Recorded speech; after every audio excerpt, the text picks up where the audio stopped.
please welcome the 46th President of the United States of America, Joe Biden. John, how are you? Please, sit down.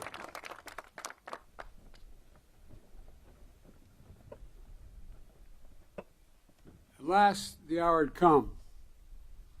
Dawn, 6th of June, 1944. The wind was pounding as it is today, and always has against these cliffs. 225 American Rangers arrived by ship, jumped into the waves and stormed the beach. They could see, all they could see was the outline of the shore and the enormity of these cliffs. And I'd like to look, I know I'll get in trouble with the Secret Service if I go to the edge and look over, but think of those cliffs as my host just showed me. That's what we're standing on top of. They could hear, all they could hear was the crack of bullets hitting ships, sand, rocks, hitting everything. All they knew was time was of the essence. They had only 30 minutes to eliminate the Nazi guns high on this cliff. Guns that could halt the Allied invasion before it even began. But these were American Rangers. They were ready. They ran toward the cliffs and mines planted on the beach by Field Marshal Rommel exploded around them, but still they kept coming. Gunfire rained above them, but still they kept coming. Nazi grenades thrown from above exploded against the cliffs, but still they kept coming. Within minutes, they reached the base of this cliff. They launched their ladders, their ropes, and grappling hooks, and they began to climb.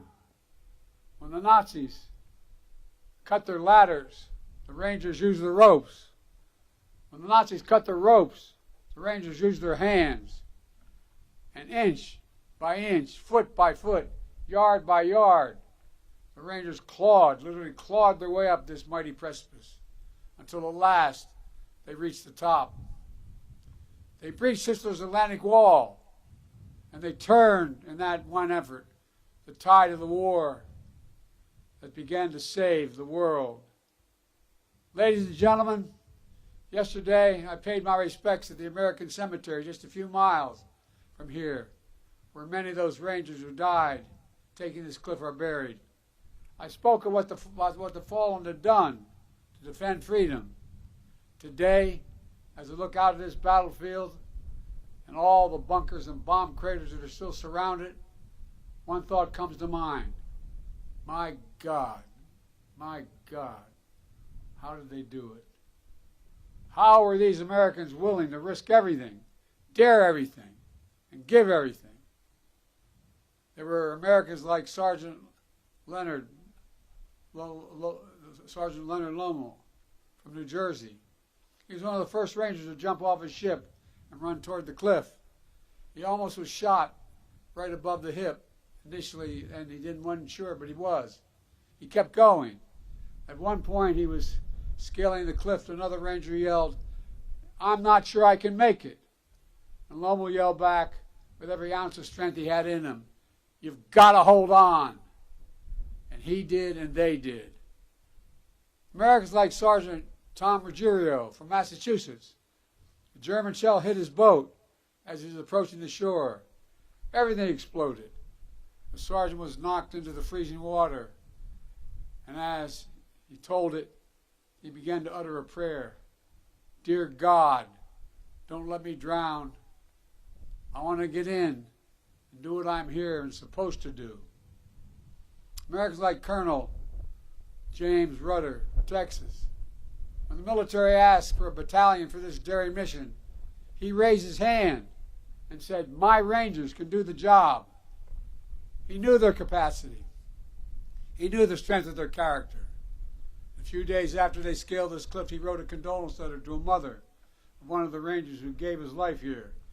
And that letter said, "A country must be great to call for the sacrifice of such men. Country must be great to call for the sacrifice of such men." And Americans like John Wardell from New Jersey. John is here. John, We love you, man. Thank you for all you've done.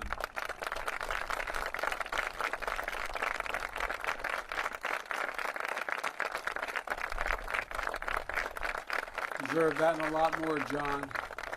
Just 18 years old, he deployed to this cliff to replace the surviving Rangers on that D-Day invasion. He would go on to fight across France and Germany. In early December 1944, during one of those battles, shrapnel pierced his skull. But by Christmas, he was back fighting with his unit. And here's what he said about what the notes he kept at that time. He said, knowing that my buddies and I always looked out for one another. That's why he came back. That's why he fought so hard to get back. He always looked out, and his buddies looked out for one another. When we talk about democracy, American democracy, we often talk about the ideals of life, liberty, pursuit of happiness. What we don't talk about is how hard it is. How many ways we're asked to walk away, how many instincts are to walk away. The most natural instinct is to walk away, to be selfish, to force our will upon others, to seize power, never give up. American democracy asks the hardest of things, to believe that we're part of something bigger than ourselves. So democracy begins with each of us. It begins when one person decides there's something more important than themselves. When they decide the person they're serving alongside of is someone to look after. When they decide the mission matters more than their life. When they decide that their country matters more than they do. That's what the Rangers at Point du Hoc did. That's what they decided. That's what every soldier and every Marine who stormed this beaches decided. A feared dictator had conquered a continent, had finally met his match. Because of them, the war turned. They stood against Hitler's aggression. Does anyone doubt that they would want America to stand up against Putin's aggression here in Europe today? They stormed the beaches alongside their allies. Does anyone believe these Rangers would want America to go it alone today? They fought to vanquish a hateful ideology in the 30s and 40s. Does anyone doubt they wouldn't move heaven and earth to vanquish hateful ideologies of today? These Rangers put mission and country above themselves. Does anyone believe they would exact any less from every American today? These Rangers remembered with reverence those who gave their lives in battle. Could they or anyone ever imagine that America would do the same, wouldn't do the same? They believed America was a beacon to the world. I'm certain they believed that it would be that way forever. You know, we stand today, where we stand was not sacred ground on June the 5th. But that's what it became on June the 6th. The Rangers who scaled this cliff didn't know they would change the world, but they did. I've long said that history has shown that ordinary Americans can do extraordinary things when challenged. There's no better example of that in the entire world than right here at Point du Hoc. Rangers from farms and cities in every part of America, from homes that didn't know wealth and power.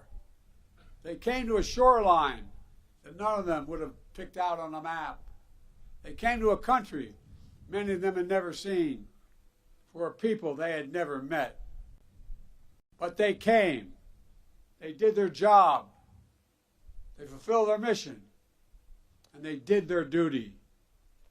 They were part of something greater than themselves. They were Americans.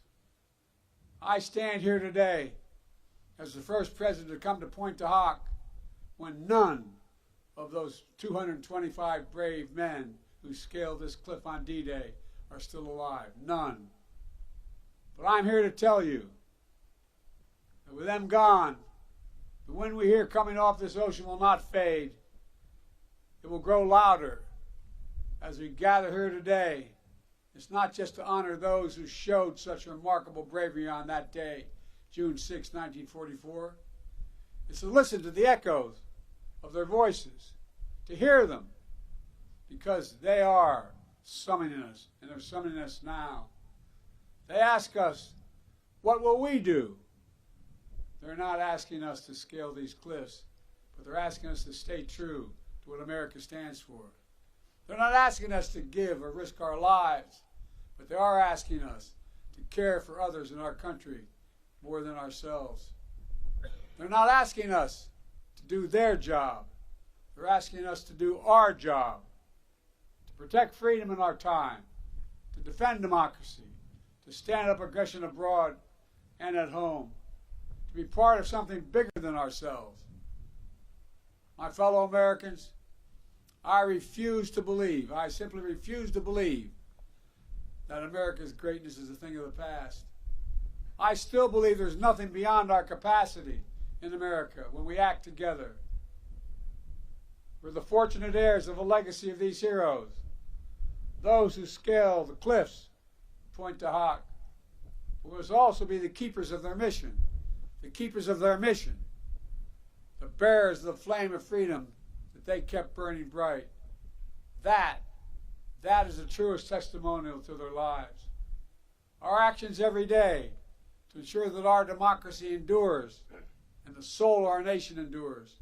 To come here simply to remember the ghost of Pointe du Hoc isn't enough. We need to hear them. We have to listen to them. We need to listen to what they had. We need to make a solemn vow to never let them down. God bless the fallen. God bless the brave men who scaled these cliffs. May God protect our troops. God bless America.